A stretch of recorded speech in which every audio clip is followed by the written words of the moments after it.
तो दोस्तों, कहानी की शुरुआत हैनोका नाम के एक बहुत ही साधारण से लड़के से हुई जिसे स्कूल में कोई भी खास भाव नहीं देता था। और वही दूसरी तरफ क्लास में उसके बगल वाले बेंच पर बैठने वाली अयाका सिर्फ स्कूल की प्रिंसिपल की बेटी ही नहीं बल्कि पूरे स्कूल की सबसे फेमस लड़की भी थी। एक दिन हैनोका की रेजर नीचे गिरने पर अयाका ने उसे हैनोका के लिए उठाया, जिसका मतलब था कि अब हैनोका बाकी बच्चों के सीधा निशाने पर था। और हुआ भी कुछ ऐसा ही। क्लास खत्म होने के बाद अयाका के फैन क्लब के कुछ बच्चों ने हैनोका को क्लास से बाहर बुलाकर बहुत पीटा और उसे अयाका से दूर रहने को कहा। उन बच्चों से मार खाने के बाद हैनोका अपनी डे ड्यूटी पूरी करने के लिए टीचर्स को पेपर देने जा ही रहा था कि तभी एक लड़की ने रास्ते में उससे वो पेपर ले लिए। ऐसा उस लड़की ने हैनोका की भलाई करने के लिए नहीं करा था। असल में वो उसे अयाका से दूर रखना चाहती थी, क्योंकि अयाका भी उस दिन डे ड्यूटी पर थी। अपना पूरा दिन अयाका की जिंदगी का एक छोटा सा हिस्सा बनने के बाद हैनोका अपने घर की तरफ बढ़ ही रहा था कि तभी उसकी नजर एक अजीब से दिखने वाले रैबिट टॉय पर पड़ी जो डस्टबिन में पड़ा हुआ था। उसे उठाने पर हैनोका ने देखा कि उसके पेट पर एक कागज चिपका हुआ था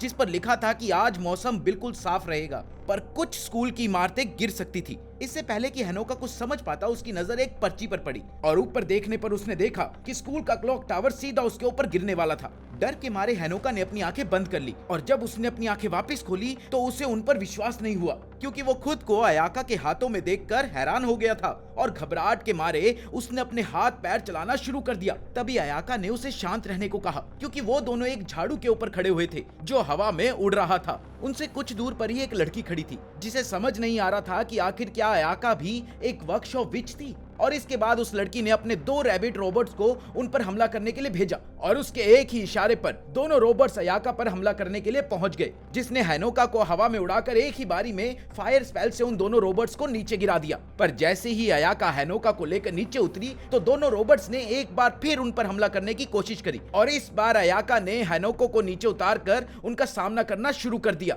अयाका ने हैनोका को उसके साथ रहने को कहा था, पर हैनोका ने ठीक इसका उल्टा किया और पीछे से एक लड़की के बुलाने पर वो उसके पास चला गया, जहां टॉय सोल्जर्स की पूरी आर्मी उसका इंतजार कर रही थी। और उसे देखते ही उन सभी ने हैनोका को चारों तरफ से घेर लिया। उनमें से एक रोबोट कुल्हाड़ी से हैनोका का सर काटने ही वाला था कि तभी अयाका ने बीच में आकर सभी रैबिट रोबोट्स को जलाकर राख कर दिया। हैनोका को अभी भी लग रहा था कि वो एक सपना देख रहा था, इसलिए उसने अयाका से कहा कि वो उसके सपनों में भी सुंदर लग रही थी। ओए होए होए, रहा नहीं जाता। और असल जिंदगी में अयाका उसे कभी इतना समय नहीं देने वाली थी। पर इसके जवाब में अयाका ने बताया कि वो एक मिशन पर है और हैनोका को बचाना उसकी जिम्मेदारी थी और वो ऐसे ही हमेशा हैनोका को बचाती रहेगी। अभी हैनोका के दिमाग में बहुत कुछ चल रहा था कि तभी उसकी नजर एक रैबिट रोबोट पर पड़ी जो पीछे से अयाका पर हमला करने वाला था और इस बार हीरो बनने की बारी हैनोका की थी। इसलिए अयाका को बचाने के लिए वो रोबोट के सामने आया, जिसने एक ही बारी में उसे उठाकर साइड में फेंक दिया। हैनोका को लगा था कि वो ऐसा करने पर हीरो बन जाएगा, पर वो एक ही हमले के बाद बेहोश हो गया। हैनोका को इस हालत में देखकर अयाका बहुत ज्यादा गुस्से में आ गई और उसने एक ही बारी में सभी रोबोट्स को राख में बदल दिया। आंखें खुलने पर हैनोका अयाका के कमरे में था और अयाका ने उसे बताया कि जो कुछ भी हुआ वो एक सपना नहीं था और इसका सारा सच वो उसे किसी और दिन बताएगी, पर फिलहाल के लिए उन्हें घर जाना चाहिए। रास्ते में अयाका ने हैनोका को बताया कि उसे सिर्फ इतना याद रखना चाहिए कि उसे बचाना अयाका की जिम्मेदारी थी, क्योंकि हैनोका उसका मास्टर था। हैनोका को कुछ समझ नहीं आ रहा था, पर वो फिर भी चुपचाप अयाका के साथ चलता रहा। अगले कुछ ही दिनों में सभी चीजें वापस से सामान्य हो गई थी, पर इस बार हैनोका पहले की तरह कोई आम बच्चा नहीं था, क्योंकि अब बस में अयाका उसके साथ बैठती थी और जिस वजह से स्कूल के ज्यादातर बच्चे उससे जलने लग गए थे। इसके बाद वो दोनों अपनी क्लास की तरफ बढ़े, पर हैनोका को लग रहा था कि अगर वो अयाका के साथ 1 मिनट भी और रहा तो बच्चे उसे जान से मार देंगे। इसलिए वो पेट दर्द का बहाना बनाकर वहां से भाग गया। पर अयाका की नजरों से दूर होते ही कुछ बच्चों ने उसे कॉलर से पकड़कर धमकाना शुरू कर दिया, पर इससे पहले कि वो हैनोका को पीट पाते अयाका ने बीच में आकर फिर से उसे बचा लिया और हैनोका की टाई बांधते हुए उसने सभी बच्चों को धमकी दी कि अगर किसी ने भी हैनोका को तंग किया तो वो उसे जलाकर रख देगी। उसी दिन लंच टाइम के दौरान अयाका ने अपने हाथों से हैनोका को साथ बिठाकर खाना खिलाया। इससे हैनोका तो बहुत खुश था, पर आसपास की सभी लड़कियां जलकर राख हो चुकी थी और इसी वजह से उसे लग रहा था कि वो सभी चीजों को खराब कर रहा था। इसलिए वो अपना लंच उठाकर वहां से चला गया। इससे गुस्सा होकर अयाका ने सभी लड़कियों के लंच में भी आग लगा दी। उधर हैनोका को अयाका के साथ गंदा बर्ताव करने की वजह से बुरा लग रहा था और वो इसीलिए अकेला ही घूमता घूमता उस जगह पर पहुंच गया जहां उस पर इमारत गिरी थी। पर वो ये देखकर हैरान था कि वहाँ सब चीजें बिल्कुल ठीक थी। तभी उसकी नजर पास में खड़ी उस लड़की पर पड़ी जिसने उसे उस दिन बुलाया था, और इस बार उसने उसे बताया कि इमारत का गिरना सिर्फ एक धोखा था। और अब उसे पूरी तरह यकीन हो गया था कि हैनोका सिर्फ एक बिना शक्तियों का बुद्धू इंसान था। इसके बाद उसने अपना रूप बदलकर खुद को टावर विचीज का टेम्पाओ बताया, और साथ ही उसने अपनी रोबोट आर्मी को बुलाकर बताया कि वो वहां हैनोका को किडनैप करने के लिए आई थी। पर तभी अयाका भी वहां पहुंच गई, जिस पर टेम्पाओ ने बताया कि वो अयाका का ही इंतजार कर रही थी। जिसके बाद उसने अपनी रोबोट आर्मी को उन पर हमला करने को कहा, और इस बार उसकी आर्मी पहले से कई गुना ज्यादा ताकतवर थी। और कुछ सेकंड के बाद जब हैनोका ने अपनी आंखें खोली तो उसने देखा कि अयाका ने उसे ऊपर से कवर कर रखा था और उसके शरीर पर कई सारे तलवारें लगी हुई थी। ये देखते ही हैनोका घबरा गया और अब उसे खुद के कमजोर होने पर गुस्सा आ रहा था और वो किसी भी तरह अयाका की मदद करना चाहता था। इस पर अयाका ने उससे सिर्फ एक ही वादा मांगा कि वो कल लंच टाइम पर गुस्सा होकर दूर नहीं भागेगा, और हैनोका की तरफ से ये वादा मिलते ही अयाका ने अपने जादू से सभी रोबोट्स को हवा में उड़ा दिया और सभी को राख में बदल दिया।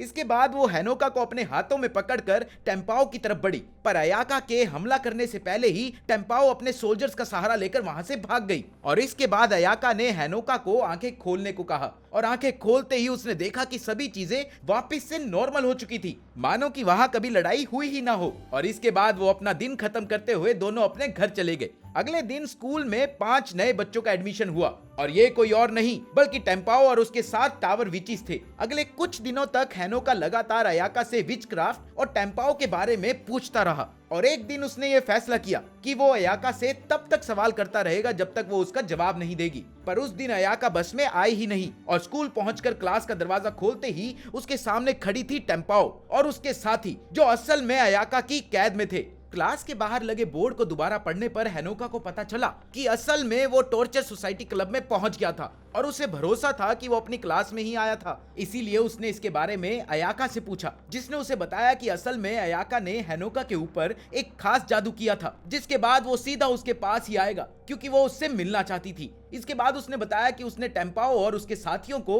विच हंट से कैद करा था क्योंकि आने वाले समय में वो लोग हैनोका के लिए मुसीबत बन सकते थे। इसके बाद अयाका ने बताया कि वो इन्हें पहले ही खत्म करना चाहती थी, पर उनका एक साथी अभी भी फरार था और इसीलिए वो उन्हें एक बलि की तरह इस्तेमाल कर रही थी। इसके बाद हैनोका टेम्पाओ के पास गया और उससे पूछा कि आखिर वो लोग उसके पीछे क्यों पड़े हुए थे, जिस पर जवाब देते हुए टेम्पाओ ने कहा कि वो पहले से ही जानती थी कि अयाका हैनोका को कुछ नहीं बताने वाली, जिसका मतलब था कि अयाका सिर्फ हैनोका के शरीर और उसके अंदर के व्हाइट स्टफ के पीछे थी। ये सुनते ही हैनोका शर्म से लाल हो गया था, और तभी अयाका ने उसे समझाया कि उसे दुश्मनों की सभी बातों पर भरोसा नहीं करना चाहिए। तभी छत से एक अजीब सा लिक्विड टपकने लगा, और देखते ही देखते उनमें से एक मई नाम की विच निकली, और उसने तुरंत ही अपने साथियों को आजाद कराया और हैनोका को किडनैप करके वहां से निकल गई और अपने चारों दोस्तों को अयाका पर हमला करने के लिए छोड़ दिया। पर जल्द ही अयाका चारों को हराकर मई तक पहुंच गई और उसने मई को हैनोका को छोड़ने के लिए कहा, पर मई ने अयाका को जवाब दिया कि वो आगे ना बढ़े वरना उसका भेड़िया हैनोका की गर्दन पर हमला कर देगा। पर अयाका को इससे कोई फर्क नहीं पड़ा और वो लगातार मई की तरफ बढ़ती रही, और उसको इतने पास देखकर मई ने अपने जानवर को हैनोका की गर्दन पर हमला करने को कहा, और भेड़िए के हमला करते ही अयाका ने लात मारकर हैनोका को बचा लिया और हैनोका की गर्दन पूरी तरह से ठीक थी, बल्कि भेड़िए के दांत का निशान अयाका की गर्दन पर था। ये देखते ही मई और उसके चारों दोस्त तुरंत ही वहां से भाग गए। कुछ देर बाद आंख खुलने पर हैनोका फिर से अयाका के कमरे में था और उसने देखा कि अयाका ने गर्मियों में भी स्कार्फ पहना हुआ था। हैनोका को होश में देखकर अयाका ने सबसे पहले उससे माफी मांगी और बताया कि वो भी चाहती थी कि हैनोका एक आम जिंदगी ही जिए, पर अगर चीजें इसी तरीके से चलती रही तो टावर विचीज लगातार उसे ही निशाना बनाते रहेंगे, और इस सब को रोकने के लिए उन्हें इसके पीछे के मास्टरमाइंड को खत्म करना था। पर अयाका को अभी भी नहीं पता था कि आखिर इसके पीछे था कौन। सारी बातें सुनने के बाद हैनोका समझ गया था कि ये सब उसकी ही वजह से हो रहा था, और अयाका भी स्कार्फ के नीचे अपनी चोट को छुपा रही थी। इसलिए उसने अयाका को सारी बात साफ साफ बताने को कहा, क्योंकि वो नहीं चाहता था कि अब अयाका अकेली लड़ाई करे। उधर एक रेस्टोरेंट में स्कूल की प्रिंसिपल और अयाका की मम्मी कैजन अपनी बहुत पुरानी दुश्मन कॉर्ना से मिलने के लिए पहुंची। वो दोनों एक दूसरे से 130 साल बाद मिल रहे थे। कोरना ने कैजन को बताया कि उसके स्कूल के बच्चे कोरना के लोगों से लड़ाई कर रहे थे और अब वो भी इसमें अच्छे से हिस्सा लेना चाहती थी। कुछ दिनों के बाद अयाका ने हेनोका को फोन करके मिलने के लिए बुलाया। उधर हेनोका को लग रहा था कि वो लोग किसी डेट पर जा रहे थे, पर असल में अयाका ने हेनोका को सभी सवालों के जवाब देने के लिए उसे बुलाया था। हेनोका से मिलकर अयाका ने उसे बताया कि वो दोनों स्कूल जाने वाले थे, पर रास्ते में उन्हें एक फूड शॉप पर भी रुकना था। रास्ते में अयाका ने समझाते हुए हेनोका को बताया कि इस दुनिया में दो तरह की विचेस होती है, एक का नाम होता था वर्कशॉप विचेस और दूसरी का नाम होता था टावर विचेस। वर्कशॉप विचेस लोगों की भलाई का काम करती थी और इंसानी बस्तियों के आसपास वर्कशॉप्स बनाती थी और इनका काम था ये देखना कि जादू का इस्तेमाल किसी गलत काम में ना हो। और वहीं दूसरी तरफ टावर विचेस जो सिर्फ अपने लिए सोचती थी और अपने जादू का इस्तेमाल अपने फायदे के लिए करती थी। उन्हें ना ही कानून से फर्क पड़ता था और ना ही किसी इंसान से। इसके बाद वो दोनों एक फूड शॉप में पहुंचे और खाने के लिए ऑर्डर दिया, जिसके बाद एक वेटर अयाका के पास आई और चिल्ला कर उससे बात करने लग गई। वहीं अयाका उसे गुस्से से देख ही रही थी, पर साथ ही चुपचाप उसकी बातें भी सुन रही थी, जिससे उसे पता चला कि कोरना भी शहर में पहुंच चुकी थी और उसी के साथ कई और टावर विचेस भी वहां पहुंचने लग गई थी। वहीं हेनोका ने देखा कि वो वेटर कोई और नहीं बल्कि उनके स्कूल की स्टूडेंट काउंसिल की वाइस प्रेसिडेंट थी, जो ठीक अयाका की तरह एक वर्कशॉप विच थी।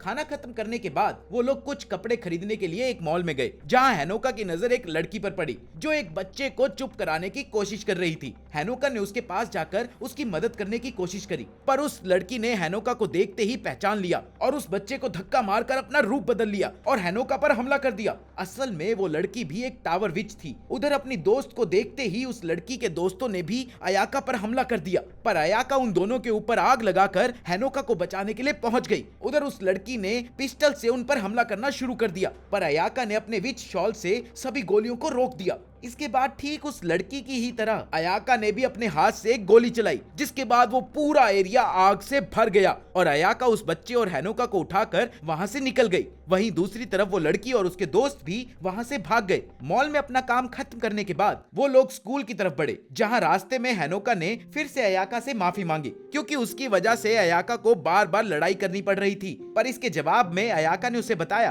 कि ये उसकी जिम्मेदारी थी और वो बस इतना चाहती थी कि हेनोका अब से अपने पर ज्यादा ध्यान दे।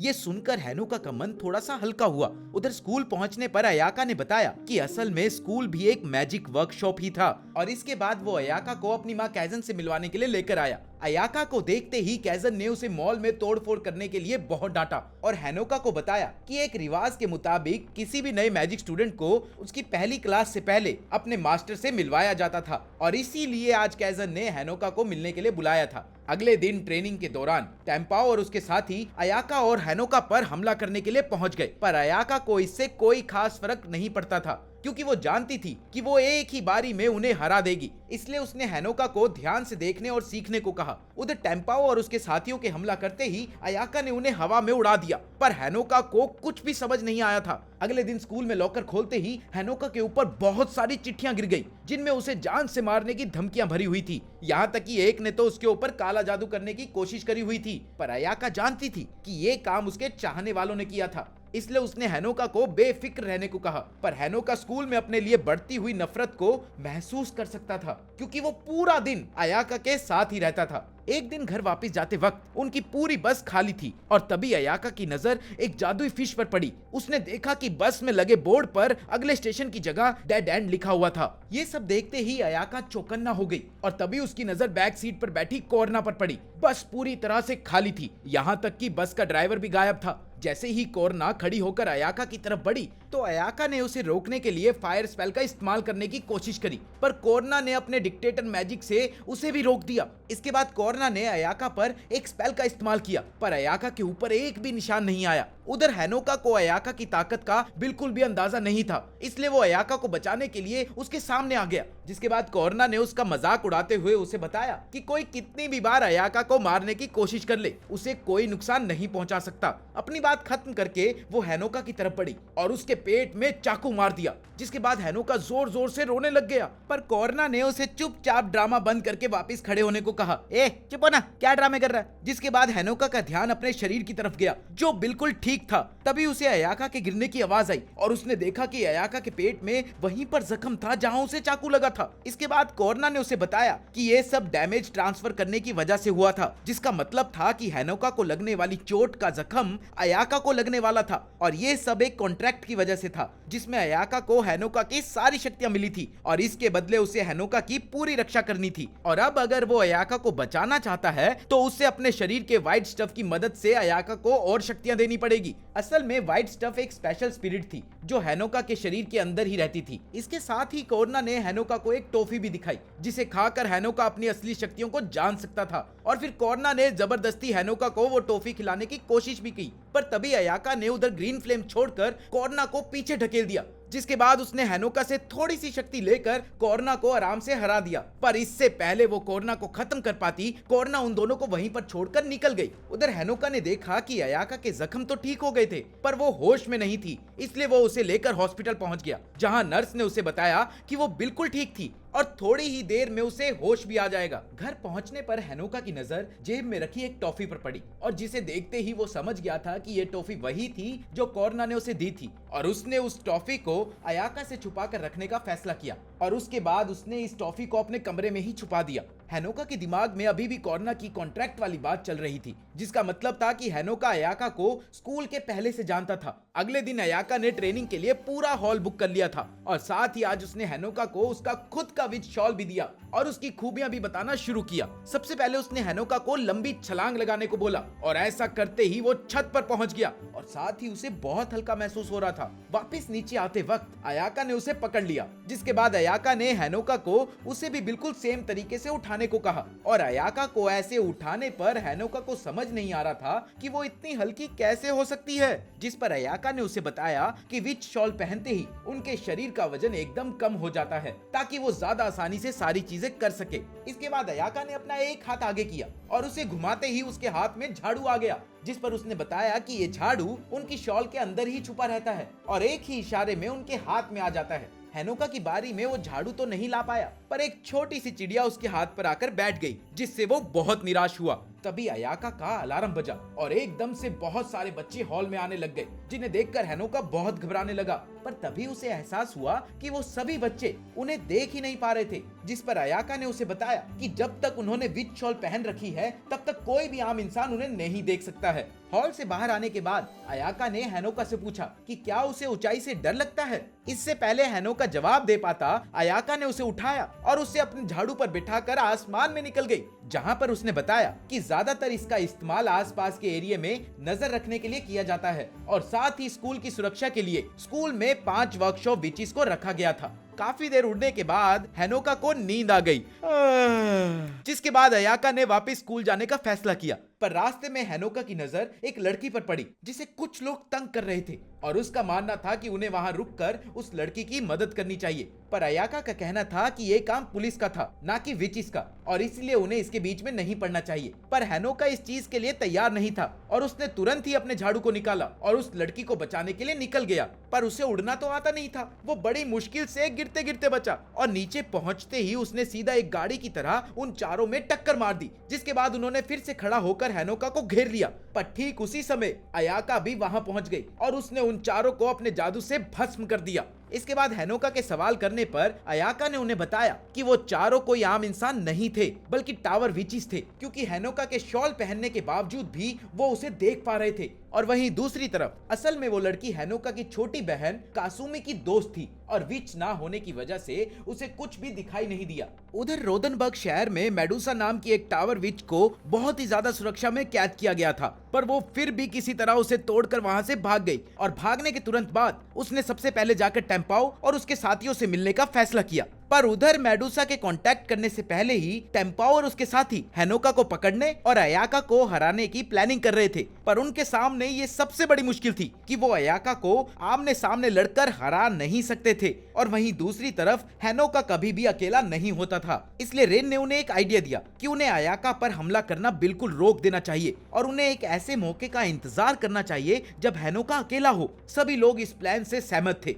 और तभी कोर्ना भी वहां पहुंच गई और उसने भी इस प्लान का हिस्सा बनने की इच्छा जताई। अगले दिन सुबह उठकर जब हैनोका नीचे गया तो उसकी बहन कासुमी ने उसके बाल सेट करते वक्त उससे पिछले हफ्ते आए लड़की के फोन के बारे में पूछा। हैनोका कुछ भी नहीं बताना चाहता था, इसलिए उसने झूठ बोलकर बात को टाल दिया। पर कासुमी भी सेम स्कूल में पढ़ती थी और उसे पहले से ही अयाका और हैनोका के बारे में थोड़ा बहुत तो पता ही था, और इसीलिए उसने हैनोका के बालों को ड्रायर से जलाने की धमकी देते हुए उसके और अयाका के रिश्ते के बारे में पूछा। पर तभी उनकी मम्मी ने उन्हें खाने के लिए बुला लिया। उधर बस स्टॉप पर अयाका हैनोका का इंतजार कर ही रही थी कि तभी टेम्पाओ के 3 साथियों ने उसे घेर लिया। इधर खाना खाते खाते हैनोका को याद आया कि उसे आज अयाका से प्रैक्टिस के लिए जल्दी मिलना था और वो तुरंत ही बस स्टॉप की तरफ भागा। पर रास्ते में टेम्पाओ ने अपने रोबोट्स के साथ उसके लिए जाल बिछा रखा था और हैनोका के वहां पहुंचते ही वो टेम्पाओ के सामने गिर गया, जिसने उसे बताया कि अभी उसके बाकी साथी अयाका को पीट रहे होंगे क्योंकि उन्हें अयाका की कमजोरी के बारे में पता चल गया था। असल में कॉर्ना ने उन्हें बता दिया था कि अगर वो हैनोका को अयाका से अलग कर देंगे तो अयाका की शक्तियां कम हो जाएगी। उसी वक्त टेम्पाओ के 2 रोबोट्स एक बड़ी सी लात के वहां आते ही आसमान में उड़ गए। टेम्पाओ को समझ नहीं आ रहा था कि आखिर ये चल क्या रहा था। तभी उसने ऊपर देखा कि एक बहुत बड़ा बियर टॉय उसके रोबोट्स के साथ खेल रहा था। असल में ये सब कासुमी कर रही थी और वो भी एक वर्कशॉप विच ही थी। ये सब देखकर टेम्पाओ को बहुत गुस्सा आया क्योंकि कासुमी ने आखिरी मिनट में उनका पूरा प्लान खराब कर दिया था। और अब कासुमी से लड़ने के लिए टेम्पाओ ने भी अपने बड़े रैबिट टॉय को बुलाया और जिसके बाद उनमें लड़ाई शुरू हो गई, जिसमें दोनों ने ही एक दूसरे को बराबर की टक्कर दी। पर अंत में बियर ने रैबिट को हरा दिया। पर तभी पीछे से रेन अपने डायनासोर को लेकर टेम्पाओ की मदद के लिए पहुंच गई और अब टेम्पाओ और रेन ने उसे दोनों तरफ से घेर लिया था। पर तभी कासुमी ने अपने स्पेशल पावर से अपने बियर को इतना बड़ा बना लिया था कि वो दोनों उसके सामने कुछ भी नहीं थे, जिसके बाद कासुमी ने दोनों को ही अपने पैर के नीचे कुचल दिया। इसके बाद कासुमी बियर से नीचे उतरकर हैनोका के पास पहुंची, जो नीचे बैठकर ये सब देख रहा था। हैनोका ने कासुमी से इस सब के बारे में सवाल किया तो कासुमी ने उसे बताया कि अयाका के आने से पहले वो ही हैनोका को सभी टावर विचेस से बचा रही थी।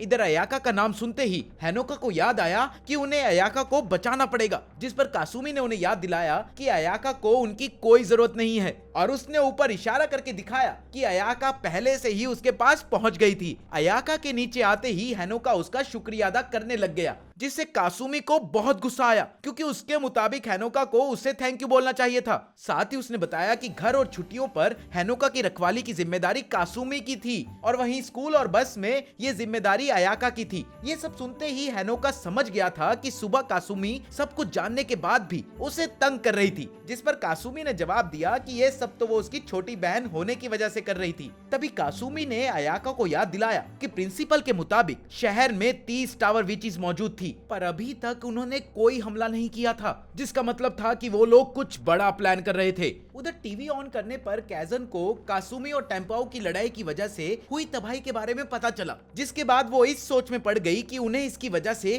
कितने कर्जे में जाना पड़ेगा। उधर अयाका का मानना था कि उसे हैनोका को 24 घंटे अपने साथ ही रखना चाहिए, इसलिए वो अब हैनोका के साथ मूव इन करना चाहती थी। दूसरी तरफ कॉर्ना कुछ बड़ा प्लान कर रही थी, जिसके लिए उसने अपने क्रोको बॉय को सभी टावर विचेस को पकड़कर उसके बेस पर लाने को कहा था। उसी वक्त कैजन को फोन पर मेडुसा के भागने की खबर के बारे में पता लगा। अगले दिन अयाका हैनोका को अपने साथ रखने के लिए उसके घर पर परमिशन मांगने के लिए पहुंची और हैरानी की बात यह थी कि हैनोका की मम्मी एक ही बारी में इसके लिए मान भी गई और साथ ही उन्होंने अपने बचपन की एक कहानी भी सुनाई। असल में स्कूल टाइम पर हैनोका की मम्मी की एक दोस्त बनी थी, जो कोई और नहीं बल्कि अयाका की मम्मी कैजन ही थी। धीरे धीरे वो दोनों एक दूसरे के काफी करीब आ गए थे और दोनों एक दूसरे के साथ शादी करना चाहते थे, पर उस जमाने में ये सब नहीं चलता था, इसलिए उन्हें अलग अलग आदमियों से ही शादी करनी पड़ी और उन्होंने एक दूसरे से ये वादा किया था कि वो दोनों अपने बच्चों की शादी आपस में ही कराएंगे, जिसका मतलब था कि उनके पैदा होने से पहले ही उन दोनों की सगाई हो चुकी थी। ये सब सुनते ही कासुमी गुस्से से पागल हो गई क्योंकि वो हैनोका के बिना नहीं रहना चाहती थी, जिस पर उनकी मम्मी ने उन्हें समझाने की बहुत कोशिश करी, पर वो फिर भी नहीं मान रही थी। तो इसीलिए जब तक हैनोका अपना बैग पैक करके घर से निकल नहीं गया, तब तक कासुमी को उसकी मम्मी ने पकड़ कर रखा। रास्ते में अयाका ने हैनोका से पूछा कि कहीं उसे उसके साथ अकेले रहने में कोई दिक्कत तो नहीं, जिस पर हैनोका ने जवाब दिया कि दुनिया के किसी भी लड़के को उसके साथ रहने में परेशानी हो ही नहीं सकती। और साथ ही उसने बताया कि उसे ऐसा महसूस हो रहा था कि मानो ये सब उसके साथ पहले भी हो चुका हो, जिस पर अयाका ने जवाब दिया कि उसे भी ऐसा ही लग रहा था कि ये सब पहले भी कई बार हो चुका है। पर वो जितना मर्जी याद करने की कोशिश कर ले उसे कुछ भी अच्छे से याद नहीं आ रहा था। पर उनमें एक फर्क था कि अयाका को उसका मिशन अच्छे से याद था। इसके बाद लेने के लिए उन्हें एक गाड़ी आई जिसमें बैठकर हैनोका को पहली बार एहसास हुआ कि असल में अयाका बहुत ही ज्यादा अमीर थी। इसके बाद वो दोनों अयाका के घर में पहुंचे जो बहुत ही बड़ी बिल्डिंग थी। अंदर घुसने पर कई सारे नौकर उनका इंतजार कर रहे थे और अयाका ने बताया कि वो ऊपर वाले फ्लोर में रहती थी जिसके लिए उन्हें लिफ्ट लेनी पड़ेगी। इधर हैनोका ये सोच रहा था कि इतने बड़े घर में कोई कैसे रह सकता है। अयाका के कमरे में पहुंचकर उन्होंने देखा कि 3 नौकरों को पत्थर का बनाने के बाद मेडुसा उनका बहुत देर से इंतजार कर रही थी। मेडुसा को सामने देखकर अयाका ने हैनुका को 12वें फ्लोर पर जाने को कहा और वो खुद लिफ्ट का दरवाजा बंद करके अंदर चली गई। अंदर जाते ही अयाका ने अपना रूप बदला और अपनी पूरी शक्ति से मेडुसा से लड़ने लग गई। उधर हैनुका को समझ नहीं आ रहा था कि आखिर अयाका ने उसे दूर जाने को क्यों कहा था, क्योंकि हर बार वो उसे अपने पास ही रखती थी और वो ये भी समझ गया था कि दुश्मन के ज्यादा ताकतवर होने की वजह से ही अयाका ने उसे 12वें फ्लोर पर जाने को कहा था। पर वो ये भी जानता था कि अगर वो अयाका से दूर चला गया तो उसकी शक्तियां काफी कम हो जाएगी, इसलिए उसने वहीं रुकने का फैसला किया। पर तभी लिफ्ट का दरवाजा टूटा और अयाका उसके सामने जमीन पर गिरी हुई थी और उसने हैनोका को अपना झाड़ू निकालकर वहां से भागने को कहा। पर मेडुसा के दिमाग में कुछ और ही चल रहा था और उसने अयाका को पत्थर का बनाना शुरू कर दिया, जिस पर हैनोका ने उससे बात करके रोकने की कोशिश तो करी पर मेडुसा ने उसकी एक न सुनी। और तभी हैनोका को याद आया कि उसके पास भी कोरना की दी हुई टॉफी पड़ी हुई थी और अब अयाका को बचाने के लिए उसने टॉफी का इस्तेमाल करने का फैसला किया। हैनोका की टॉफी खाते ही एवर मिलन नाम की एक प्रिंसेस उसके सामने आ गई। मेडुसा ने एवर मिलन पर हमला करने की कोशिश तो करी पर एवर मिलन ने उसे एक ही झटके में बिल्डिंग के साथ ही उड़ा दिया। उधर दूर से कैजन अपना काम खत्म करने के बाद खिड़की के बाहर देख ही रही थी कि तभी उसने अपनी आंखों के सामने अपने इतने महंगे घर को तबाह होते हुए देखा। उसे लग रहा था कि यह सब मेडुसा की वजह से हुआ था और इसीलिए उसने अपने असिस्टेंट को शहर के सभी विचिस को बुलाकर मेडुसा को पकड़ने का ऑर्डर दिया। उधर एवर मिलन ने हैनोका को बताया कि अयाका को वापस ठीक करने के लिए उसे अयाका को किस करना पड़ेगा और वो इतना बताकर वहां से चली गई। एवर मिलन के वहां से जाते ही मेडुसा अपने स्टूडेंट्स के साथ फिर से वहां पहुंच गई और मेडुसा को सामने देखकर हैनोका ने तुरंत ही अयाका को किस करके ठीक किया और चुपचाप उसके साथ चिपक गया। अयाका ने मेडुसा के स्टूडेंट्स को एक ही बारी में हरा दिया, जिसके बाद उसका पूरा ध्यान मेडुसा के ऊपर था, जिसने एक बार फिर से अयाका को पत्थर बनाने की कोशिश करी। पर इस बार अयाका हार नहीं मानने वाली थी। उधर हैनोका बहुत ज्यादा थक गया था और इसलिए वो लड़ाई के बीच में ही अयाका की गोद में सो गया। आंख खुलने पर हैनोका स्कूल के नर्स रूम में था और अयाका को अपने सामने देखकर उसे लगा कि वो कोई सपना देख रहा था, जिस पर अयाका ने उसे बताया कि ये कोई सपना नहीं था और पर्दा हटाकर उसने दिखाया कि मेडुसा और उसके सभी स्टूडेंट्स बगल वाले बिस्तर पर ही आराम कर रहे थे। लेकिन अयाका के मुताबिक अब वो लोग उन पर कभी हमला नहीं करने वाले थे। और इसके बाद अयाका ने हिसाब बराबर करने के लिए हैनोका को किस किया। इसके बाद वो दोनों वापस से हैनोका के घर गए, क्योंकि अब अयाका के पास रहने के लिए घर ही नहीं था। उधर कैजन ने सभी विचिस को बुलाया था, इसलिए कासुमी भी रात को बाहर ही रहने वाली थी। और अगले दिन जब वो पूरी रात मेडुसा को ढूंढने के बाद घर पहुंची तो वो सीधा हैनोका को मिलने के लिए उसके कमरे में गई, जहां उसने हैनोका और अयाका को एक दूसरे के काफी करीब देखा, जिसके बाद उसे बहुत गुस्सा आया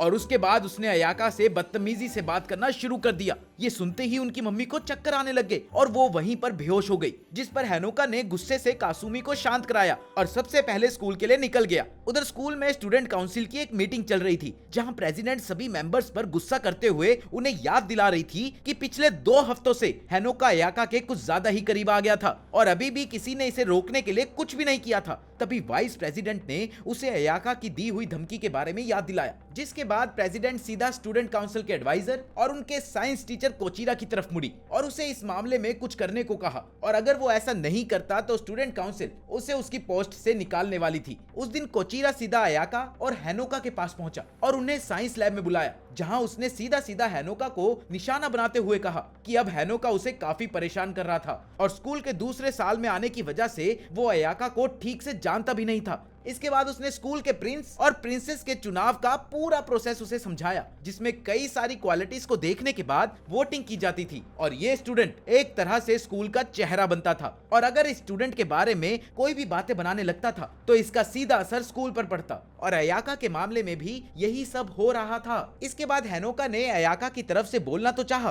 पर कोचिरा को उसकी सफाई से कोई फर्क नहीं पड़ता था, जिसके बाद अयाका ने उसे बताया कि ये प्रथा तब से चलती आ रही थी जब स्वर्ग की एक एक प्रिंसेस इंसानों के साथ पढ़ाई करने के लिए धरती पर आई थी, जिस वजह से उसे प्रिंसेस का दर्जा दिया गया था। कोचीरा ने भी इसमें हामी भरते हुए बताया कि स्कूल के प्रिंसिपल के बाद प्रिंस या प्रिंसेस का ओहदा ही सबसे बड़ा होता था और अयाका पहले से ही प्रिंसिपल की बेटी थी, तो इस वजह से उसके पास पहले से ही दो सबसे बड़ी पावर्स थी। तभी अयाका ने उन्हें बताया कि उसके पास इस समस्या से निकलने के लिए एक काफी अच्छा प्लान था और ये सुनते ही कोचीरा काफी शांत हो गया। इसके बाद वो हैनोका और खुद को एक अलग ही डायमेंशन में ले गए, जहां उसने कॉर्ना द्वारा दी गई टॉफी जैसी एक और टॉफी हैनोका को दिखाई और बताया कि ये वाली टॉफी पिछली टॉफी से थोड़ी हल्की थी। उधर हैनोका को समझ नहीं आ रहा था कि आखिर कोचीरा को उस टॉफी के बारे में कैसे पता चला, जिस पर कोचीरा ने उसे बताया कि वो लोग आज यहाँ आए ही इसलिए थे क्योंकि हैनोका ने उस टॉफी को खाकर अपनी 5 में से एक सील तोड़ी थी और इसके बारे में पता चलते ही जल्द ही प्रिंसिपल भी हैनोका की दुश्मन बनने वाली थी, क्योंकि वर्कशॉप हेडक्वार्टर्स ने हैनोका की जिम्मेदारी कैजन को इसलिए दी थी क्योंकि वो खुद एक बहुत ही ताकतवर विच थी और वो आजाद सिर्फ इस शर्त पर घूम सकता था कि वो सील्स को कभी ना टूटने दे। और अब एक सील पहले ही टूट चुकी थी और जल्द ही धीरे धीरे बाकी सील्स भी टूटने वाली थी, पर फिलहाल कैजन मेडुसा को ढूंढने में बिजी थी और इसीलिए अभी तक उसका ध्यान हैनोका पर नहीं पड़ा था। पर जल्द ही उसे ये भी पता लग जाएगा कि मेडुसा को भी अयाका और हैनोका ने ही छुपा रखा था। इसके बाद कोचीरा ने हैनोका को एक ऑफर दिया कि वो अयाका का साथ छोड़कर उसे अपना रक्षक बना सकता है, पर तभी अयाका ने डायमेंशन को तोड़ते हुए कोचीरा पर हमला कर दिया और हैनोका को लेकर वहां से निकल गई। कोचीरा ने भी जादू की मदद से अपनी जान बचा ली थी। इसके बाद अयाका हैनोका को सीधा स्पीकर पर ले गई, जहां उसने सभी स्टूडेंट्स को एक हॉल में इकट्ठा होने को कहा। सभी बच्चों के पहुंचने के बाद अयाका स्टेज पर गई और उसने एक स्पीच दी, जहां उसने बताया कि आखिर वो स्कूल के बारे में कितना सोचती थी। साथ ही उसने हैनोका को स्कूल का नया प्रेसिडेंट भी घोषित कर दिया और अब वो खुद वाइस प्रेसिडेंट बन चुकी थी। इसके बाद हैनोका ने स्टूडेंट काउंसिल को एक स्पीच दी, जहां उसने बताया कि वो जानता था कि फिलहाल वो किसी को भी पसंद नहीं था, पर जल्द ही वो खुद को प्रूव करके दिखाएगा ताकि सभी लोग उसे दिल से अपना प्रेसिडेंट मान सके। उधर कासुमी को अयाका का हैनोका को कंट्रोल करना बिल्कुल भी पसंद नहीं आ रहा था और अब उसने अपने भाई को वापस लेने का फैसला किया। स्कूल से वापस आते वक्त कासुमी ने उनके ऊपर नजर रखी हुई थी और जैसे ही रास्ते में वो लोग एक टॉय शॉप पर घुसे तो कासुमी ने अपने बियर से हैनोका को किडनैप कर लिया और अयाका को नींद का इंजेक्शन लगा दिया, जिसके बाद उसने अपने बियर को एयरप्लेन मोड पर डाला, जो उसने अपने आधे घर को काट कर बनाया था। कासुमी का प्लान था कि वो हैनोका को लेकर जंगलों में चली जाएगी ताकि वहां कोई उन्हें तंग ना कर सके, और साथ ही उसने बताया कि उसने टीचर की सारी बातें सुन ली थी और वो जानती थी कि आने वाले टाइम पर कैजन और अयाका दोनों ही हैनोका के दुश्मन बनने वाले थे। तभी उनकी नजर एक बहुत बड़ी परछाई पर पड़ी जो उनके ऊपर उड़ रहे ड्रैगन से बनी थी, जिसे और कोई नहीं बल्कि अयाका ही उड़ा रही थी। इसके बाद अयाका ने उन पर हमला करना शुरू कर दिया, जिनसे बचने की कोशिश में कासुमी ने आधे शहर को ही तबाह कर दिया,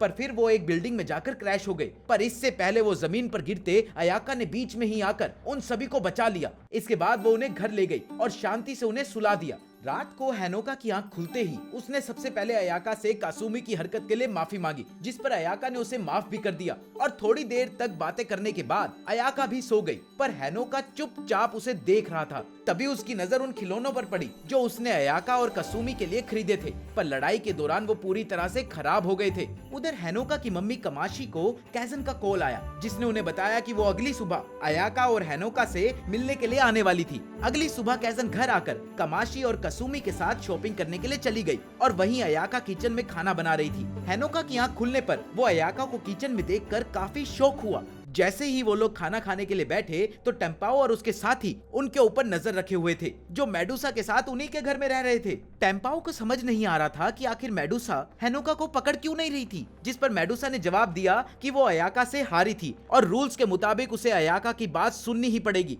और वैसे भी जब तक उन दोनों के लक्ष्य मिल रहे थे तब तक उसे अयाका से लड़ने की कोई जरूरत नहीं थी। लेकिन फिर भी उसने टेम्पाओ और उसके साथियों को आइडिया दिया कि वो लोग अयाका के दूर होने पर हैनोका को किडनैप कर सकते थे, इसलिए वो पूरी रात हैनोका के कमरे के बाहर ही बैठे हुए थे। पर अयाका एक बार के लिए भी हैनोका से दूर नहीं हुई और सुबह सीधा खाना बनाने के लिए किचन में आ गई, जैसे मानो उसे सोने की जरूरत ही ना हो। थोड़ी देर बाद कैजन, कमाशी और कासुमी भी घर पहुंच गए और अयाका उनसे मिलने के लिए चली गई, और वहीं दूसरी तरफ हैनोका बाथरूम में चला गया, जहां मई और बाकी विचीज ने उसे बंदी बना लिया। पर फिर भी हैनोका किसी तरह दरवाजे तक पहुंच गया, जहां अयाका और बाकी सब खड़े हुए थे। ये देखते ही कैजन ने सबसे पहले कामाशी और कासुमी को बेहोश कर दिया और अयाका को बताया कि वो लोग मई और बाकी विचीज को पकड़कर उनसे मेडुसा का पता निकलवा लेंगे। पर जैसे ही कैजन आगे बढ़ी तो अयाका ने बीच में आकर उसे रोक दिया, जिसे देखकर कैजन एक बार के लिए तो काफी हैरान हो गई और उसने हेनोका से अयाका को रोकने को कहा। तभी हेनोका को एहसास हुआ कि अयाका सच में अपनी मम्मी से मेडुसा को बचा रही थी और इस बार उसने अयाका का साथ देने का फैसला भी किया। तभी अयाका ने मेडुसा को आवाज लगाकर बताया कि वो फिलहाल कॉन्ट्रैक्ट के हिसाब से ही चलने वाले थे, जिस पर मेडुसा ने बाहर आकर अयाका के गले पर दांत मार दिया, जिसके बाद वो दोनों एक बन गए और वहीं हेनोका बेहोश हो गया। असल में लड़ाई के दौरान उन दोनों ने एक कॉन्ट्रैक्ट किया था जिसके मुताबिक मेडुसा कैजन के खिलाफ लड़ने में अयाका की मदद करने वाली थी और जिसके बदले में उसे अपना वारिस मिलने वाला था, वो भी एक प्रिंसेस के रूप में। और वहीं अयाका सही समय आने तक मेडुसा और उसके स्टूडेंट्स को अपनी मम्मी से छुपा कर रखने वाली थी। कैजन को अभी भी ये सब बकवास लग रहा था, पर अभी फिलहाल उसके सामने मेडुसा खड़ी थी और इसीलिए उसने उस पर हमला कर दिया, जिसे अयाका ने रोककर कैजन को पत्थर का बनाने की कोशिश करी। कैजन ने उसे उठाकर जमीन पर पटक दिया, पर फिर भी अयाका ने उसे पूरी तरह पत्थर का बना ही दिया। जैसे ही अयाका वहां से निकलने लगी थी तभी कैजन ने उसके जादू को तोड़कर एक बार अयाका को उठाकर जमीन पर पटक दिया और उसे बताया कि उसने अपने आप को मेडुसा से मिलाकर खुद को काफी कमजोर बना लिया था और वो कैजन का एक भी वार सहन नहीं कर पाएगी। पर तभी हेनोका ने अपनी शक्तियों से अयाका के साथ जगह बदल ली, जिसके बाद एक मुक्का सीधा उसके मुंह पर जाकर लगा। कुछ देर बाद जब उसे होश आया तो वो अयाका के साथ एक जेल में बंद था। अयाका ने उस जेल के लोहे को पिघलाने की कोशिश तो करी पर उसका कोई फायदा नहीं हुआ। इसके बाद उसने बताया कि असल में वो लोग कैजन के एक पनिशमेंट चैम्बर में कैद थे और साथ ही उसको और मेडुसा को पहले ही अलग कर दिया गया था और ये उनके लिए बहुत बड़ी मुसीबत थी क्योंकि मेडुसा से पूछताछ में उनका सारा राज बाहर आने वाला था। इसके बाद उसने बताया कि उसकी मम्मी ने पहले ही उसे बताया था कि किसी भी हाल में हेनोका की सील्स नहीं टूटनी चाहिए क्योंकि उन्हीं की बदौलत स्कूल को सुरक्षा मिल रही थी और अब उनके टूटने के बाद हेनोका उनके लिए एक परेशानी बन गया था और इससे निकलने का एकमात्र तरीका था कि वो लोग कैजन को हरा दे। हेनोका का चेहरा अभी भी मुक्के की वजह से दर्द कर रहा था और उसे समझ नहीं आ रहा था कि आखिर अयाका ये सब सोच भी कैसे सकती थी, जिस पर अयाका ने उसे बताया कि उसने इसके लिए भी कुछ सोचा हुआ था। उधर कोर्ना और कैजन एक गेम खेल रहे थे जिसके बीच में कोर्ना ने मेडुसा के बारे में पूछा, जिस पर कैजन ने बताया कि वो मेडुसा से अच्छे से पूछताछ करना चाहती थी। पर तभी रोदनबर्ग से कुछ ऑफिसर्स आकर उसे अपने साथ ले गए। अभी कैजन अपनी बात खत्म करते हुए चाय पी ही रही थी कि तभी स्कूल की बिल्डिंग में एक बहुत बड़ा धमाका हुआ और उसने देखा कि अयाका और हेनोका अपनी जेल के ठीक ऊपर खड़े हुए थे। ये देखते ही कैजन को बहुत गुस्सा आया और उसने अयाका से पूछा कि आखिर उसने बिल्डिंग को क्यों तोड़ा, जिस पर अयाका ने जवाब दिया कि वो उससे लड़कर उसे हराने वाली थी, जिस पर कैजन ने भी जवाब दिया कि आखिर उसे लड़ना ही क्यों था और उसने तुरंत ही अयाका और हेनोका को अपने कपड़े बदलकर घर जाने को कहा। इसके बाद घर जाते समय अयाका और हेनोका को एहसास हुआ कि असल में कैजन को सील्स के बारे में कुछ पता ही नहीं चला था। उस रात अयाका के काफी करीब सोने की वजह से हेनोका को सपने में अयाका की मेमोरीज दिखाई दी जब कैजन ने दो विचीज की बेटियों को अयाका का दोस्त बनने के लिए चुना था और बाद में यही दोनों स्टूडेंट काउंसिल के वाइस प्रेसिडेंट और थर्ड मेंबर भी बने थे। इनका नाम था केन और टोको और ये बहुत ही जल्द अयाका के काफी अच्छे दोस्त भी बन गए थे और जल्द ही उन्हें एहसास हुआ कि अयाका लोगों से जल्दी बात नहीं कर पाती थी पर वो बाकी सभी चीजों में बहुत ज्यादा तेज थी और धीरे धीरे उन दोनों को ही अयाका की पर्सनैलिटी से प्यार होने लग गया और देखते ही देखते अयाका को पसंद करने वाले बच्चों का एक बहुत बड़ा ग्रुप बन गया था, जिस वजह से अयाका आगे जाकर प्रिंसेस भी बनी। पर एक दिन अयाका की नजर हेनोका पर पड़ी जो अपनी बहन के साथ स्कूल में आ रहा था और हेनोका को देखते ही अयाका के मन में कुछ हुआ और उसने तुरंत जाकर कैजन को बताया कि उसे वो खास इंसान मिल गया था जिसकी वो जिंदगी भर रखवाली करने वाली थी। अगले दिन कासुमी सुबह उठकर पिछले दिन की बात याद करने की कोशिश कर ही रही थी कि तभी उसने देखा कि किचन में टेम्पाओ और उसके साथ ही बैठकर खाना खा रहे थे। उसे ये बिल्कुल भी पसंद नहीं आया और इसके बाद वो हेनोका को उठाने के लिए उसके रूम में गई, जहां उसने एक बार फिर से हेनोका और अयाका को एक दूसरे के बहुत पास देखा और इस बार अयाका ने एक नर्स की कॉस्ट्यूम पहनी हुई थी। इसके बाद वो सभी स्कूल के लिए निकल गए और सबको लग रहा था कि अब सब कुछ ठीक था, पर वहीं हेनोका का लॉकर लेटर से भरा हुआ था जिसमें उसे गालियां पड़ रही थी और साथ ही सब चाहते थे कि वो स्टूडेंट काउंसिल से इस्तीफा दे दे। क्लास में भी हेनोका एक नालायक बच्चा ही था जिसे किसी भी सवाल का जवाब नहीं पता था। लंच टाइम में उन्हें शीशा टूटने की आवाज आई और जाकर देखने पर उन्होंने देखा कि पूरा स्कूल उथल पुथल हो रखा था। सभी बच्चे स्कूल में पागलों की तरह भाग रहे थे, कुछ बच्चे सिगरेट पी रहे थे तो कुछ बच्चे बाइक चला रहे थे। ये सब देखकर हेनोका को कुछ भी समझ नहीं आ रहा था कि तभी अयाका ने उसे बताया कि ये सब हेनोका के प्रेसिडेंट होने का विरोध कर रहे थे। तभी रेमन नाम की एक लड़की ने टोको को उनके सामने फेंका और साथ ही हेनोका को लेटर दी जिसमें उसे 2:30 बजे जिम खाना में अकेले बुलाया हुआ था और इस लेटर से ये साफ था कि रेमन उसे बातचीत के लिए नहीं बुला रही थी। इसके बाद टोको ने बताया कि पिछली रात अपनी शिफ्ट के दौरान उसने पिछले प्रेसिडेंट को रेमन के साथ बार में देखा था, जहां उसने रेमन को सारी बात बताई कि कैसे हेनोका ने जबरदस्ती उससे उसकी पोजीशन छीन ली थी। इसके बाद अयाका ने बताया कि असल में रेमन उन्हीं 5 विचीज में से थी जिन्हें स्कूल की सुरक्षा के लिए रखा गया था और उसे बियर किलर भी कहा जाता था, क्योंकि एक बार एक लकी बियर नाम का टाइगर जू से भाग गया था, पर रेमन ने उसे अकेले ही अपने हाथों से हरा दिया था और 2 महीने पहले ही उसे स्कूल से निकाला गया था। लंच टाइम में हेनोका ने कैजन को याद करते हुए कहा कि प्रिंसिपल स्कूल में होने वाली तोड़फोड़ से काफी नाराज होगी, जिस पर टेम्पाओ ने उन्हें बताया कि प्रिंसिपल किसी काम से शहर से बाहर गई हुई थी और आज के लिए कॉर्नो ही प्रिंसिपल थी और उसे स्कूल से कोई फर्क नहीं पड़ता था। 2:30 बजते ही हेनोका अयाका से कुछ टिप्स लेकर जिम खाने की तरफ बढ़ने लगा और वहां पहुंचते ही उसने देखा कि वहां एक रिंग बनी हुई थी और पूरा जिम खाना बच्चों से भरा हुआ था। हेनोका रेमन से बात करना चाहता था, पर रेमन का इरादा कुछ और ही था। वो तो हेनोका को सबके सामने बेइज्जत करना चाहती थी, इसलिए हेनोका के पास आते ही उसने एक मुक्का मारकर उसे नीचे गिरा दिया। हेनोका के वापस उठते ही रेमन ने लगातार मुक्के मारना शुरू कर दिया और वो फिर से नीचे गिर गया। इसके बाद रेमन ने उसे खत्म करने का फैसला किया, पर हेनोका भी कब से इसी मौके का इंतजार कर रहा था, क्योंकि अयाका ने उसे ये सब सिखा कर भेजा था। हेनोका ने अपनी थोड़ी सी पावर का इस्तेमाल किया और रेमन को नीचे गिराकर उसके ऊपर बैठ गया और ठीक उसी समय जिम खाने की लाइट भी चली गई और इसी अंधेरे के बीच अयाका, टेम्पाओ और उसके साथी भी वहां पहुंच गए। रेमन ने टेम्पाओ और उसके साथियों को तो आसानी से हरा दिया, पर अयाका ने उसे एक ही बारी में नीचे गिरा दिया, जिसके बाद सभी वीचीज ने हेनोका को ऐसी पोजीशन में पकड़ा जैसे उसी ने रेमन को हराया हो। इस सब के बाद हमें पता चला कि इस सब की प्लानिंग अयाका ने 1 हफ्ते पहले से ही करी हुई थी, वो भी प्रेसिडेंट के साथ मिलकर, ताकि वो हेनोका को स्कूल में मशहूर कर सके। और हुआ भी कुछ ऐसा ही। इस लड़ाई के बाद हेनोका पूरे स्कूल में काफी मशहूर हो गया था। कुछ दिनों बाद अयाका हेनोका को लेकर एक बहुत ऊंची बिल्डिंग की छत पर पहुंची, जहां उसने हेनोका को बताया कि आज वो हेनोका को जादू के इस्तेमाल से खुद को बचाना सिखाएगी। ये सुनकर हेनोका काफी हैरान था, क्योंकि पहले कई बार पूछने पर अयाका ने उसे ये सब सिखाने के लिए मना कर दिया था, पर आज वो अचानक से उसे ये सिखा रही थी। इसके बाद अयाका ने अपनी फायर के हमला करने से पहले हेनोका को जादू की मदद से बचने को कहा, पर फिर भी हेनोका उसे रोक नहीं पाया, जिसके बाद अयाका ने उसे एक बार फिर से कोशिश करने को कहा, पर अयाका के जादू को देखकर ही हेनोका डर गया था और इसी वजह से वो ना तो उसे रोक पाया और साथ ही इसी बीच उसने अपने आप को चोट भी लगा ली। जिसके बाद अयाका ने अपने फायर एनिमल को रोक दिया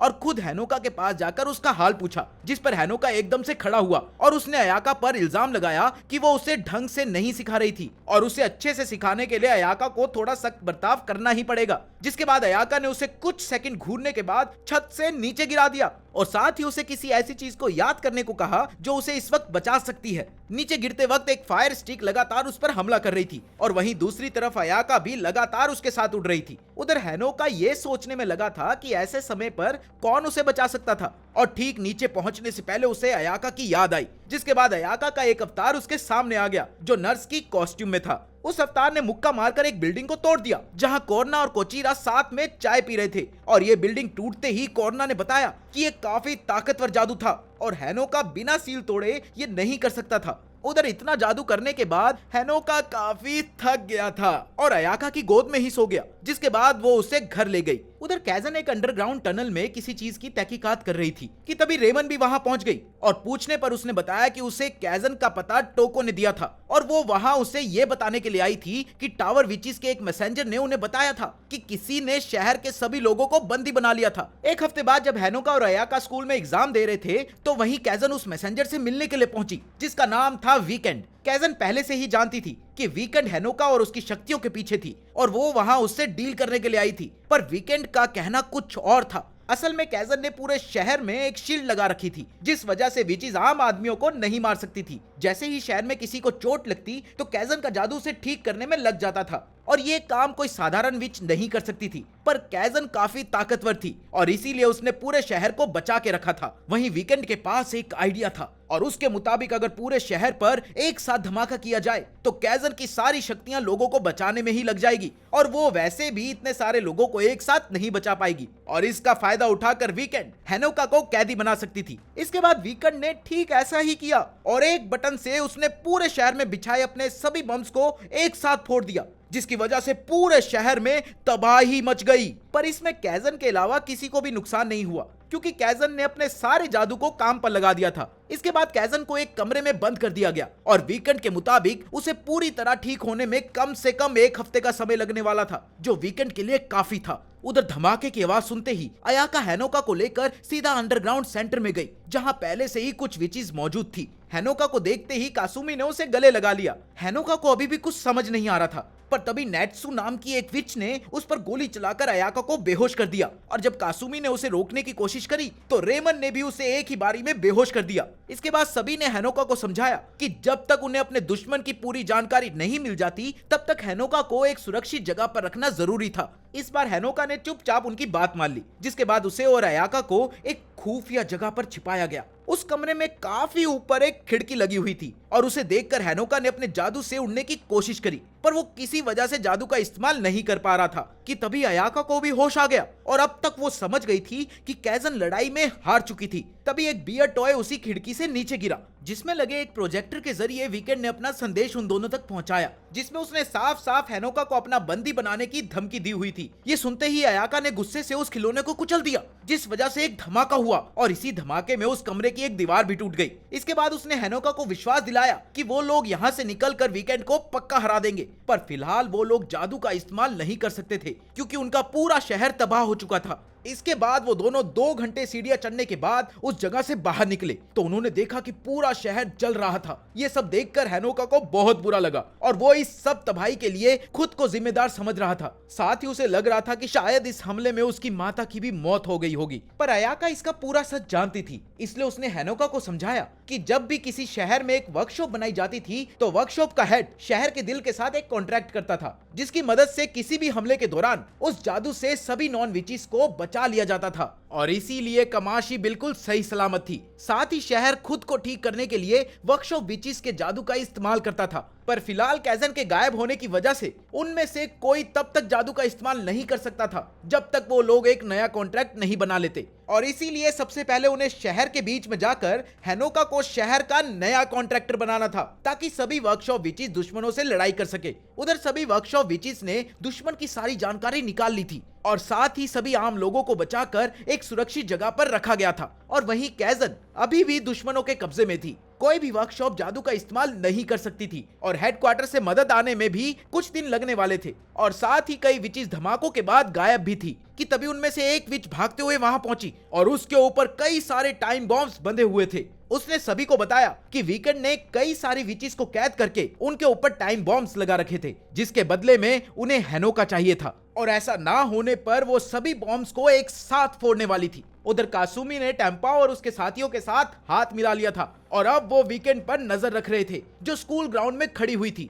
इसके बाद कासुमी ने टेम्पाओ को याद दिलाया कि फिलहाल सिर्फ वही लोग जादू का इस्तेमाल कर सकते थे और अभी उन्हें उनकी बहुत ज्यादा जरूरत थी और इसके बदले में कासुमी उन्हें अपने घर में रखने वाली थी। उधर अयाका और हेनोका अपने मकसद की तरफ बढ़ ही रहे थे कि तभी वीकेंड की एक साथी जुपिटर ने उन्हें रास्ते में ही रोक लिया, जिसके बाद उसने पत्थरों से उनके ऊपर हमला कर दिया, जिस वजह से वो दोनों नीचे गिर गए और अब वो अयाका को खत्म करना चाहती थी। पर तभी अयाका ने जोर से उसके मुंह पर लात मारी, जिसे देखकर वो हैरान रह गई और एक ही लात में अयाका उसे हराकर आगे बढ़ गई। उधर अंडरग्राउंड वर्कशॉप में नेत्सु बम को डिफ्यूज करने की कोशिश कर रही थी, पर उसके पास सिर्फ 18 मिनट ही बचे हुए थे। सिर्फ 18 मिनट है तुम्हारे पास? खैर, उसी वक्त कोरना भी अपने कमरे में सोकर उठी तो वो शहर का ये हाल देखकर हैरान रह गई। सवाल करने पर उसके क्रॉक बॉय ने उसे बताया कि ये सब वीकेंड ने ही किया था और ये वही वीकेंड थी जिसने कोरना को भी हेनोका के बारे में टिप दी थी। शहर का ये हाल देखकर कोरना समझ गई थी कि वीकेंड ने कैजन को हराया था और अब वो खुद एक बार वीकेंड से लड़ना चाहती थी।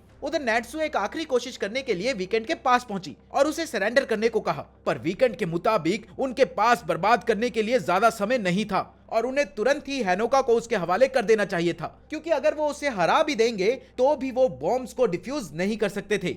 ये सुनते ही कासुमी को लगा कि शायद वीकेंड के पास बॉम्ब्स का रिमोट था ही नहीं और असल में बॉम्ब्स को कोई और कंट्रोल कर रहा था। इसीलिए वो तुरंत ही बिल्डिंग के अंदर असली मास्टरमाइंड को ढूंढने के लिए भागती है। वहीं दूसरी तरफ हेनोका अयाका की बात सुनते हुए एक नया कॉन्ट्रैक्ट बना रहा था और इधर अपने सामने कोई और चारा ना दिखते हुए नैट्सू और रेमन ने वीकेंड के ऊपर हमला कर दिया। लेकिन ठीक ऐन वक्त पर हेनोका ने कॉन्ट्रैक्ट बना लिया और सभी विचीज का जादू वापस आ गया, जिसके बाद उन्होंने सभी बॉम्ब्स को डिफ्यूज किया और वीकेंड को जमीन पर पटक दिया, जिसके बाद उसे एक स्पेशल सेल में ले जाया गया। पर वीकेंड ने उस सेल को अपने हैंड ग्रेनेड से धमाका करके उसे तोड़ दिया और एक बार फिर से उसने काफी सारी विचीज को कैद करके सभी जगह पर बॉम्ब्स प्लांट कर दिया और एक बार फिर उसने हेनोका को सरेंडर करने को कहा। अब हेनोका उस शहर का कॉन्ट्रैक्टर था और इसीलिए वो वीकेंड की आवाज सुन सकता था और सभी लोगों को मुसीबत में देखकर उसने अपने जादू से सभी चीजों का अंत करने का फैसला किया। पर तभी अयाका ने उसे रोक दिया क्योंकि वो इस सब को अपने तरीके से खत्म करना चाहती थी। उधर कासुमी ने भी वीकेंड के साथी को ढूंढ लिया था और दूसरी तरफ कोर्ना ने भी जुपिटर को बंदी बनाकर उससे वीकेंड के पूरे प्लान की जानकारी निकलवाना शुरू कर दिया था। हेनोका को बेहोश करने के बाद अयाका ने उसे स्कूल के रेस्ट रूम में लिटा दिया। बिस्तर पर लेटते ही हेनोका को कैजन और अपनी माता के बारे में एक सपना आया, पर तभी कोचिरा ने फिर से उसे किसी दूसरे डायमेंशन में खींच लिया, जो एक ऐसा कमरा था जहां सभी लोगों के सपनों को स्टोर किया जाता था। और उसने हेनोका को बताया कि शहर के कॉन्ट्रैक्टर होने की वजह से वो किसी भी इंसान के सपनों को देख सकता था। इसके बाद वो उसे लिफ्ट में एक ऐसी जगह पर लेकर गया जहां सभी नॉन विचीज को एक तारे के रूप में रखा गया था, ताकि सब कुछ ठीक होने के बाद उनकी मेमोरीज के इस हिस्से को मिटाकर उन्हें वापस से शहर में भेजा जा सके। और ये सारा कोचिरा के हिस्से में ही आता था। वहीं दूसरी तरफ कासुमी और वीकेंड के साथी के बीच घमासान लड़ाई चल रही थी और कासुमी का सामना करने के लिए वो कॉपी मैजिक का इस्तेमाल कर रहा था, जिससे उसे सामने वाले के जादू को कॉपी करने की शक्ति मिलती थी। दोनों ही एक दूसरे को बराबर की टक्कर दे रहे थे। पर तभी लड़ाई के दौरान स्कूल का एक हिस्सा टूट गया जहां पर टेम्पा और उसके साथी खड़े हुए थे। उन्हें नीचे गिरता देख कासुमी उन्हें बचाने के लिए आगे बढ़ी और इसी बीच उसके दुश्मन को एक मौका मिल गया। पर तभी मेडुसा भी वहां पहुंच गई, जिसने वीकेंड के साथी को पत्थर का बना दिया और तुरंत अपने स्टूडेंट्स को लेकर वहां से निकल गई, क्योंकि उसके पीछे पीछे रोदनबर्ग की कुछ विचीज भी आ रही थी। उधर नर्स ऑफिस में पहुंचकर एटोरी ने हेनोका का हालचाल पूछा। अयाका ने सामने से उसे बताया कि फिलहाल हेनोका को काफी तेज बुखार था, क्योंकि उसने अयाका के कहने पर जबरदस्ती अपने जादू का इस्तेमाल करके एक नया कॉन्ट्रैक्ट बनाया था। इसके बाद एटोरी ने अयाका को सारी जानकारी देते हुए बताया कि कोर्ना भी टावर विचीज को पकड़ रही थी, जो असल में उसका काम ही नहीं था। एटोरी की पूरी बात सुनकर अयाका ने उसे हेनोका का ध्यान रखने को कहा और वो खुद अपने झाड़ू पर बैठकर वीकेंड को खत्म करने के लिए चली गई। वीकेंड के सामने आते ही अयाका ने उस पर हमला कर दिया, पर एक धमाके ने उसे पीछे ढकेल दिया, जिस पर वीकेंड ने उसे बताया कि उसके पास कैजन और उसकी तरह कोई खास शक्तियां नहीं थी और इसीलिए उसने कई साल लगाकर ये बॉम्ब्स तैयार करके सभी जगह फैलाए थे, ताकि वो कभी भी इनका इस्तेमाल कर सके। और उस पूरे कमरे में भी कई बॉम्ब्स लगे हुए थे, इसलिए अयाका आज वीकेंड से जीत ही नहीं सकती थी। इसके बाद उन्होंने फिर से लड़ना शुरू किया, जिस बीच वीकेंड लगातार बॉम्ब्स फोड़ती गई और ऐसे ही एक धमाके में उसने अयाका के ऊपर एक छत गिरा दी, जिसमें से अयाका बड़ी आसानी से बाहर निकल आई। इसके बाद उन्होंने फिर से लड़ना शुरू किया और इस बार अयाका वीकेंड को हराने ही वाली थी, पर आखिरी वक्त पर वीकेंड ने एक बॉम्ब फोड़कर अयाका को उठाकर दरवाजे पर फेंक दिया, जहां कई सारे राक्षस पहले से ही अयाका पर हमला करने के लिए तैयार बैठे थे। उधर दूसरी डायमेंशन में भी वीकेंड की एक साथी हेनोका पर हमला करने के लिए पहुंच गई, पर उसके आते ही कोचिरा ने हेनोका को वापस भेज दिया। होश में आते ही हेनोका ने अटोरी से अयाका के बारे में पूछा, पर अटोरी ने बुखार की वजह से हेनोका को फिर से सोने को कहा। तभी हेनोका को कोचिरा का फोन आया और उसने बताया कि वीकेंड ने उस डायमेंशन में भी एक टाइम बॉम्ब लगाया हुआ था और अगर उन्होंने उसे नहीं रोका तो सभी नॉन विचीज उस धमाके में मारे जाएंगे। ये सुनते ही अटोरी ने हेनोका की मदद करने का फैसला किया और वो उसे अयाका के पास लेकर गया, जो वहां बहुत ही बुरी हालत में पड़ी हुई थी। अयाका को इस हालत में देखकर हेनोका को बहुत बुरा लग रहा था और उसने अयाका को अपने हाथों में पकड़कर उसे पूरी बात बताई और उसकी शक्तियां इस्तेमाल करने को कहा। अयाका ने ठीक ऐसा ही किया और बड़ी आसानी से वीकेंड को हराने के बाद उसने उससे बॉम्ब के बारे में पूछा, पर वीकेंड का कहना था कि वो लोग पहले से ही काफी ज्यादा लेट हो गए हैं और ये कहते ही उसने बॉम्ब का बटन दबा दिया। बूम! अपने सामने लोगों को मरता देख हेनोका ने एक बार फिर से एवर मिलन की शक्तियां इस्तेमाल करने का फैसला किया, पर अयाका ने उसे रोकने की कोशिश करी और तभी हेनोका चक्कर खाकर जमीन पर गिर गया, जिसके बाद वो एवर मिलन के सामने खड़ा था और एवर मिलन ने उसे बताया कि वो जानती है कि हेनोका सभी लोगों को वापस से जिंदा करना चाहता है और वो ऐसा आराम से कर भी सकती थी,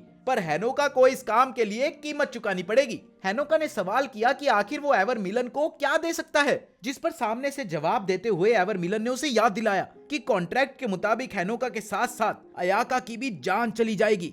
हेनोका कुछ देर तक सोचने के बाद इसके लिए तैयार हो गया, क्योंकि उसके पास कोई और चारा नहीं था। इसके बाद उसने एवर मिलन से कॉन्ट्रैक्ट किया, जिसमें उसकी जान के बदले में एवर मिलन अपने जादू से बाकी सभी लोगों को फिर से जिंदा करने वाली थी। और कॉन्ट्रैक्ट होते ही पूरा शहर फिर से नया बन गया था, जैसे मानो यहाँ कभी कोई धमाका ही ना हुआ हो। ये देखते ही अयाका ने हेनोका को गले लगा लिया और फिर हेनोका ने उसे कॉन्ट्रैक्ट के बारे में बताया। पर अयाका के मुताबिक वो उसे ऐसे नहीं मरने देने वाली थी और उसने जोर से एवर मिलन को आवाज लगाकर हेनोका के बदले उसकी जान लेने को कहा। और तभी अयाका अपने साधारण रूप में वापस आ गई और बेहोश होकर जमीन पर गिर गई। अयाका!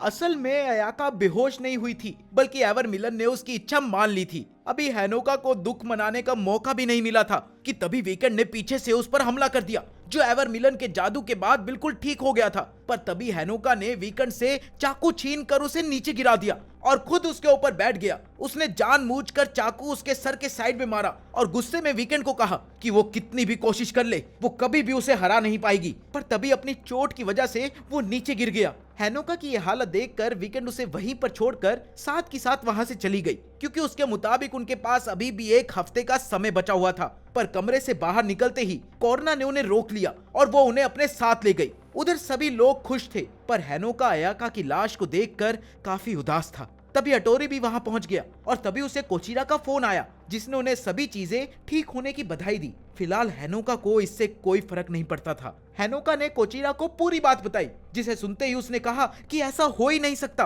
क्योंकि सिर्फ एक कॉन्ट्रैक्टर के पास ही कॉन्ट्रैक्ट करने का हक होता था और इसी वजह से अयाका ऐसे अपनी जान नहीं दे सकती थी। तभी हेनोका का ध्यान अयाका के शरीर पर पड़ा, जो अभी भी काफी गर्म था। और ये सुनते ही कोचिरा ने कहा कि वो अयाका को वापस जिंदा करने के लिए कुछ कोशिश करना चाहता था और उसने अटोरी को अयाका के पास एक मैजिक सर्कल बनाने को कहा। इसके बाद उसने बताया कि अयाका की ये हालत कॉन्ट्रैक्ट तोड़ने की वजह से हुई थी, इसलिए उन्हें एक नया कॉन्ट्रैक्ट बनाना पड़ेगा, जिसके लिए सबसे पहले हेनोका को अपना हाथ काट कर अपना थोड़ा सा खून उसकी छाती के ऊपर गिरना था और उसके बाद उसे किस करना था। हेनोका ने ठीक ऐसा ही किया, पर थोड़ी देर तक इसका कोई असर नहीं हुआ।